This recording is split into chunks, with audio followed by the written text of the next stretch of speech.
ए आई, तुला माहितीये कधीतरी तुझ्या जवळ येऊन तुझ्या खुशीमध्ये जोर जोरात रडावंसं वाटतं. तुला सांगावंसं वाटतं थकली आहे मी, नाही जमत आहे मला सगळं. जबाबदार येऊन एकदम डोक्यावर बसल्यात आणि थैमान मांडतायत विचारांचा. खूप कुठेतरी थांबून तुझ्या खुशीमध्ये येऊन तुला सांगावंसं वाटतं तू नको जज करू, तू नको एक्सपेक्टेशन ठेवूस, तू मला समजून घे, कारण का तुझ्यासाठी मी लहान बाळच आहे ना. मीही पहिल्यांदा मम्मी झाली, मीही पण त्यांना कोणाची तरी बायको झाली. हे सगळं मला माहित नव्हतं. दिसताना फार सुंदर दिसत होतं आणि हे खूप मोठं स्वप्न होतं. हा माहितीये स्वप्न पूर्ण झालंय आणि मी खूप खुश आहे.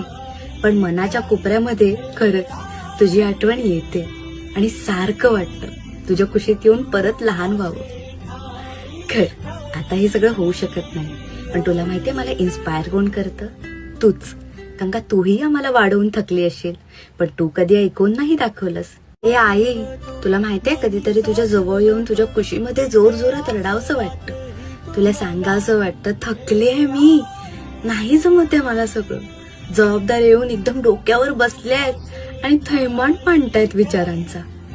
खूप कुठेतरी थांबून तुझ्या खुशीमध्ये येऊन तुला सांगावंसं वाटतं तू नको जज करू, तू नको एक्सपेक्टेशन ठेवूस, तू मला समजून घे, कारण का तुझ्यासाठी मी लहान बाळच आहे ना. मीही पहिल्यांदा मम्मी झाली, मीही पण त्यांना कोणाची तरी बायको झाली. हे सगळं मला माहित नव्हतं. दिसताना फार सुंदर दिसत होतं आणि हे खूप मोठं स्वप्न होतं. हा माहितीये स्वप्न पूर्ण झालंय आणि मी खूप खुश आहे. पण मनाच्या कोपऱ्यामध्ये खरंच तुझी आठवण येते आणि सारखं वाटतं तुझ्या खुशीत येऊन परत लहान व्हावं.